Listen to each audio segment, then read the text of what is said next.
Michael Hatfield Remax team presents Real Estate and More. Bay Area real estate is different than in all of America. And why? What's up with home buyers? What's on sellers' minds? How is the market? And much, much more. Now, here's your host, Michael Hatfield. Well, welcome back to the Real Estate and More Show. Thank you for listening in. We have a fun time planned with an update on Bay Area housing, our homes, and the March market. My partner Nancy is here to discuss some interesting and important items in the home sale process as well.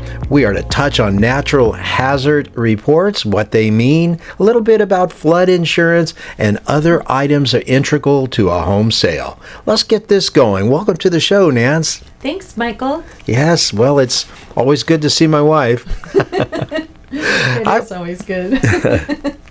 I was just pondering, we met almost 40 years ago. Some people on the Valentine's show may have heard how we met. It was just a restaurant over in Larkspur Landing, just by happenstance, and April 1, it'll be 40 years. Can you believe that? The time has just blown right on by. It has. Boy, it has. Yeah. Do you recall everything about it, or something special about that time, or what? Yeah, it was just great. I mean, it's a great part of our history, and I sure do. I remember it vividly, and just some of the minor details, what we were wearing and what we were doing and kind of what we were saying and just thinking, and it was fun. Wow, it's been a long time.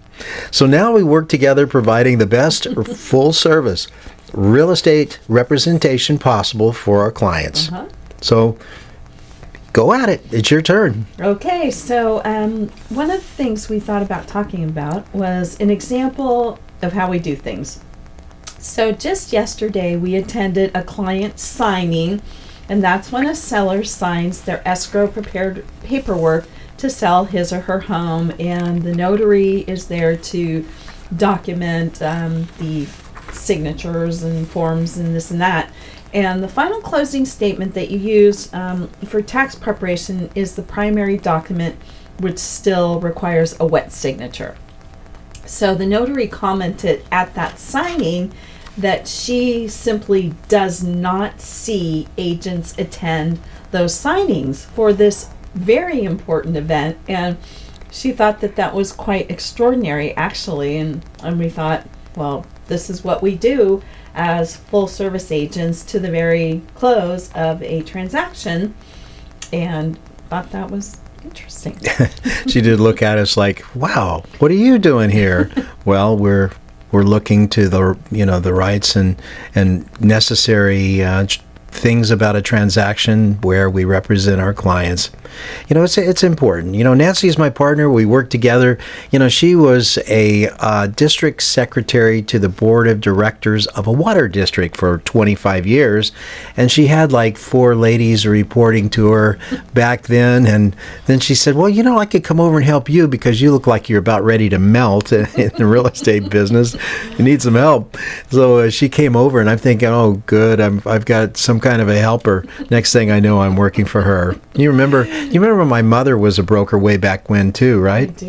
I do. Those were the days that clients would come into your office, real estate office. They'd sit down, and the agent would be primarily focused on local neighborhoods. They'd have some coffee, tell the agent what they desired to find in a home. Then they would look at the listings, which would be in a binder type book. And these listings were like one time in history.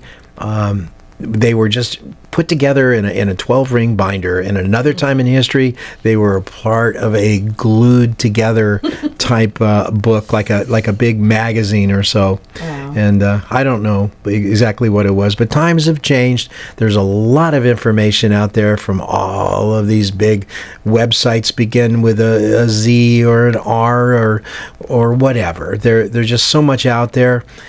And I have to relate that it's still very important to have an experienced agent on your side if you're going to do a buy or sell transaction in real estate. It's so important, even though the duties have changed. Absolutely. And thinking about that, I mean, the advent of the computer and the personal computer in the early 80s, wow, it's really taken a turn. But anyways, so for example, today, we could talk about the California Residential Purchase Agreement, which is now 16 pages, and it includes so much more than ever before. For example, there are key associated documents that are there's the contract, seller counteroffers, there are buyer counteroffers, addendums, and so forth. There's also part of those key documents are disclosures and acknowledgments and advisories, which tell a prospective buyer, for instance, what they might be interested in knowing about the home that they're looking at buying. And so this we compare with the one-page, going back to the contract, this we compare with the one-page legal size deposit receipt of yesteryear, way back year. But anyways, times have definitely changed a lot. And anyways, so. One other thing that's changed a lot, let's talk about movement of people or relocation of families. A recent study, and I mentioned it the other day, it shows the movement of residents from one home to another in the U.S. has been slowing for some 40 years. Right. Back in 1986, which was pretty close to the time that I met you, believe it or not, 20% of Americans moved every year. They moved annually. Then 12% of that was relocations within their immediate county. The percent of homeowners who move annually is now down to 8.5%. So it's down from 20% per year to 8.5% per year of our entire population. Incredible. Movement from one home to another, it's declined progressively. In percentage, 20% to 8.5%. Hard to believe. That is hard to believe, and I'm sure there's lots of factors that go into that. I mean, maybe at one point there were a lot of military folks who were moving, more frequently. I actually know a family, they were not in the military, and I think she said that she and her husband moved about every 1 to 2 years, so they were quite transient. They just were fine buying and selling homes and didn't collect a lot of items, so easy to do that. But anyways, you want to talk about the housing markets now, Michael? Let's talk about the Bay Area housing markets in March of 2024. Well, there's not a lot to say. We've been in equilibrium.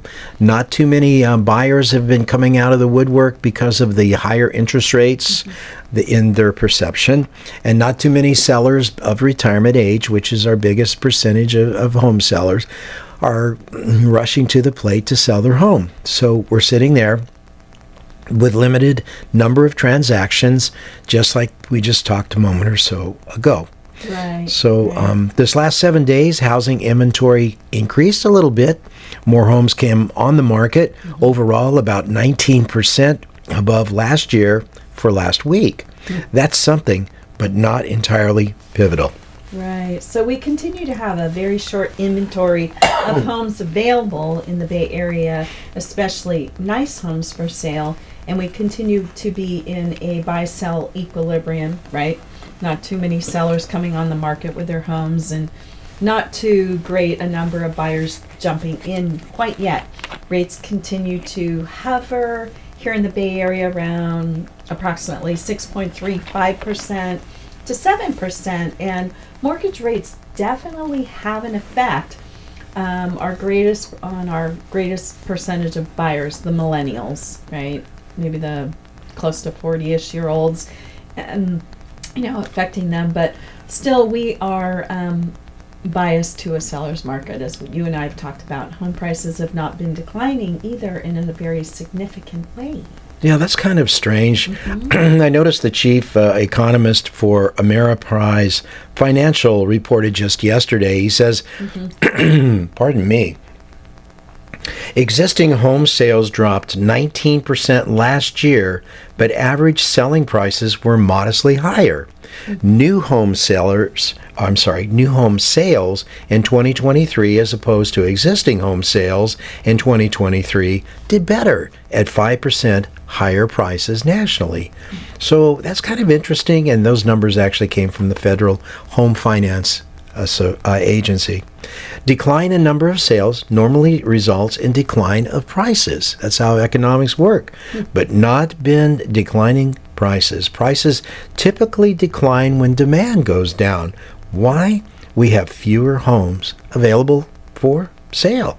Nobody can come right in and say, I want to buy every home that's on the market, because there's not a lot of homes on the market at this point in time. So price of the homes is likely to move higher. Please remember to go to our new YouTube handle, My Real Talk Show. That's My Real Talk Show at youtube.com, and touch that subscribe button. You can also find past aired shows at our handle, My Real Talk Show, on youtube.com. Upward. Exactly. Especially if mortgage rates do happen to come down just a little bit, it will cause some kind of an issue. Definitely will spur something.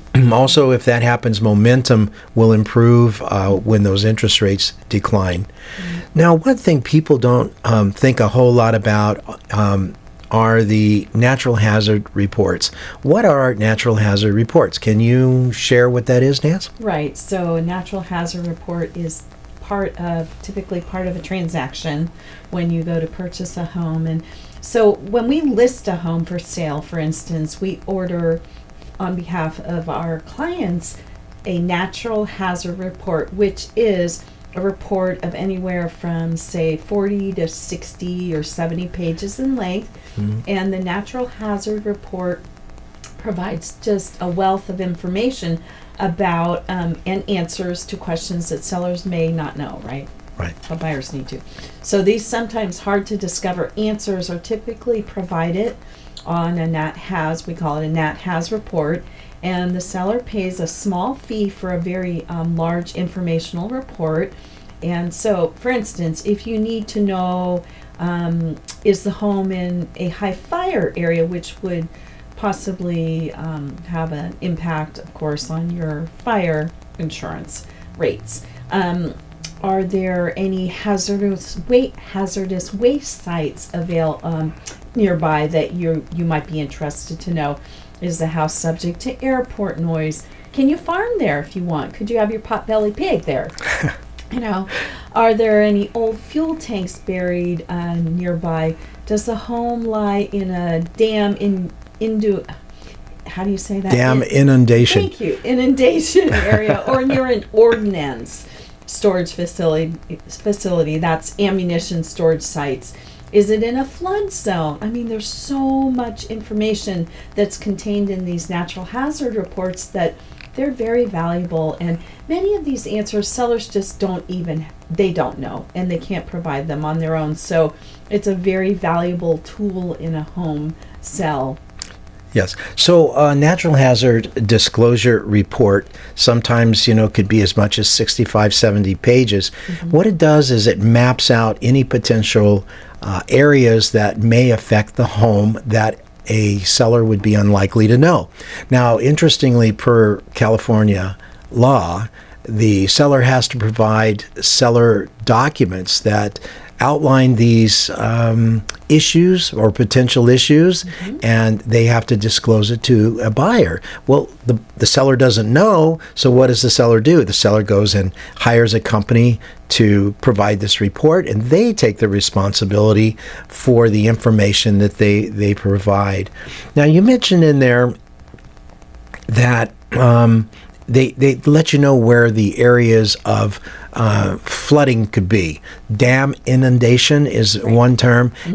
Is it in a flood zone? What is a flood zone? Well, a flood zone is an area that FEMA actually went and assessed all of the homes in the United States a number of years ago and says, okay, if you're at XYZ on Maple Street or 456 Maple Street, your home is in a flood zone or it's not in a flood zone.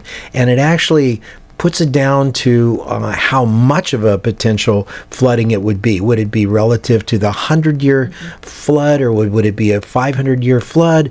And then at some point it requires, in order to borrow money on that property or put a mortgage on it, that you would have to have flood insurance. Flood insurance can be very, very expensive, or it could be not a big deal. So it depends on where the home is located. That information is normally derived from the natural hazard disclosure report. Right. Interestingly, we sold a home, if you remember, up in the Russian River area, and that area has a tremendous amount of susceptibility to flooding. And this home, it was recently built, and it was up really high. The living space was placed, it had to be at least, I would say, 30 feet in the air.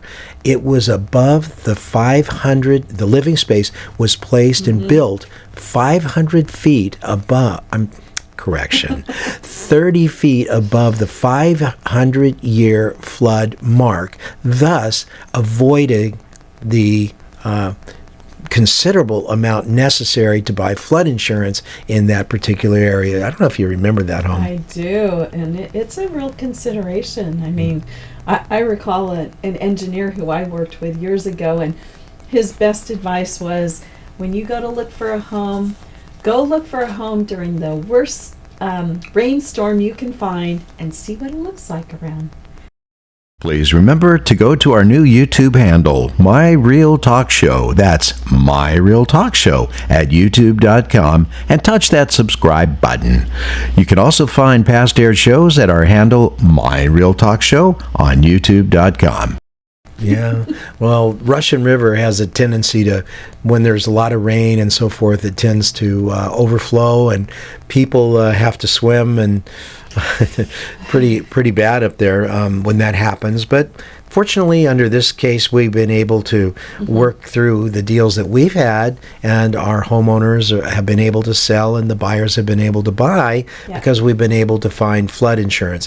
Whereas if you cannot get flood insurance, a lender is unlikely to loan on that particular property. Right. Well, now for a few items in a buy-sell transaction that are worth mentioning. Water-conserving fixtures. Nance, let's talk about those. We see it everywhere as part of the seller disclosures to buyers. Do we not? We do. Yeah. We do. Just give us a little background on that, please. Right, a little background on that. So as of January 1st, 2017, so that's been a while, the state of California Civil Code mandated that all single-family residential real property built before January 1, 1994 must have water-conserving or low plumbing fixtures installed throughout the property as a condition of building permits and applied for after January 1, 2014. So the state code states, in part, that on or before January 1, 2017, non-compliant plumbing fixtures in any single-family residential properties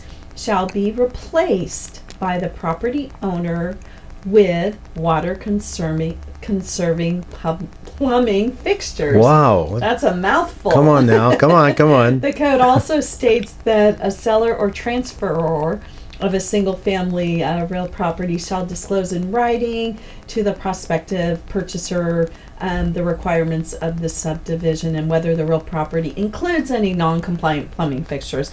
And often people really don't know all these answers. I mean, in reality, but they do their best. I had someone ask me, well, what is a water-conserving fixture? Well, for a toilet, if the toilet flows more than 1.6 gallons per flush, Right.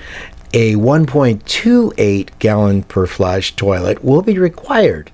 If a shower head exceeds 2.5 gallons per minute, a 2.0 gallon per minute shower head will be required. If a lavatory faucet flows more than 2.2 gallons per minute, a 1.2 gallon per minute faucet will be required. If a kitchen sink faucet flows more than 2.2 gallons per minute, a 1.8 gallon per minute faucet will be required. We do not measure the water flow to determine this during a house transaction, nor are we required to. It is a seller disclosure to buyer. Now, what does disclosure mean, Nance? Disclosure means that you, for instance, as a seller, are telling a prospective buyer or buyer something that you know about your home, for instance. Are these important nowadays?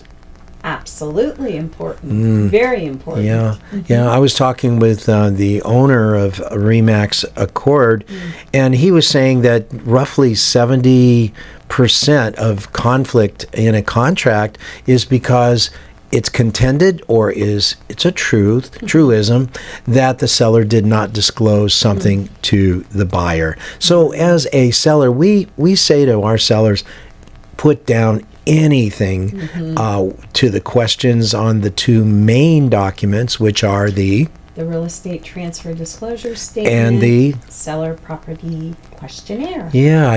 It asks some relatively poignant questions, and as a seller you want to make sure that you've put down everything that you could know about those subjects so that the buyer is not broadsided. You don't want to hold anything back. You don't want to be secretive. You want to get it out there and say, well, this is what we know about it. And it's really important that you do that. Right. It prompts thinking on the seller's part, and those are good forms. Yes. They're helpful. Now, what are acknowledgments? Acknowledgments that you are receiving information about a certain topic and you are just receiving it. You're acknowledging that you're receiving that information. Yeah. And what's the most important, in my view, type of document in a real estate transaction? The agreement or contract. The contract. If you're doing a listing agreement, then that's a contract. That's pretty important. Then if you're representing buyers nowadays, you need to have a buyer, what we call a buyer broker agreement, but they're a buyer representation agreement.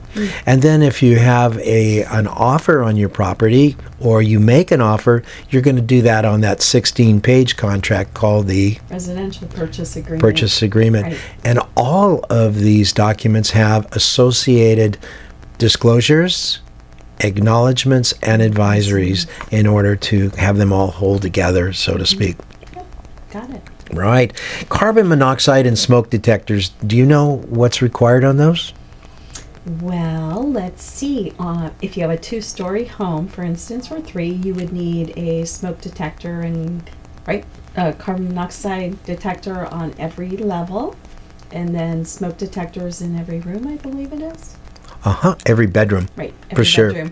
And that's pretty much required by law. There's one other factor in there that's important that I always think about. And what happens if you don't have those in the property and appraiser comes out or a home inspector comes out? A lot of times they say, well, I'm not going to complete your inspection. I'm going to have to come back once you put those in there, because it's really important and there's some kind of a contingent liability for the inspection company or the appraisal company if they continue on and they don't actually do that. Well, So it makes so much sense to have them. Why would you not want to have them in your home? What is water heater strapping? What is water that? Heater strapping. So because we're in California and we do have earthquakes, it's important to have your water heater properly restrained. And so isn't it, Michael, there's 2 or 3 straps, right? Upper and lower part? It depends on the actual size of the water heater. Okay. 40-gallon water heater normally is just 2 straps. 50 or more, I think it is. No, I'm not sure. Don't hold me onto that, listeners, but I think it's 50 gallons or more. You need 3 straps. But it's a size thing. And what are the straps for? So that in the event of a seismic event, that the water heater stays secured. Wow. And doesn't tip over. Wow. Well, we're going to have to get into termite reports and talk about those things here very soon. But we're pretty much out of time. And I just wanted to say this is almost an anniversary type talk together here on the air.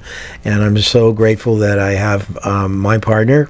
She's pretty amazing. And what I'm so short and deficit in and attributes, she makes up for them. And people just love her more than me. So thanks for being on the show again, Nance. Thank you, Michael. Well, I hope you've enjoyed our show today, Homes and the March Market. A special thank you to my partner, Nancy. Thank you again for being on the show. You've been listening to the Real Estate and More Show. I'm your host, Michael Hatfield. Please remember to go to our new YouTube handle, My Real Talk Show. That's My Real Talk Show at youtube.com, and touch that subscribe button. You can also find past aired shows at our handle, My Real Talk Show, on youtube.com. The views and opinions expressed are based on current economic and market conditions and are subject to change. Information on the show provided for illustrator purposes only and does not constitute professional or legal advice.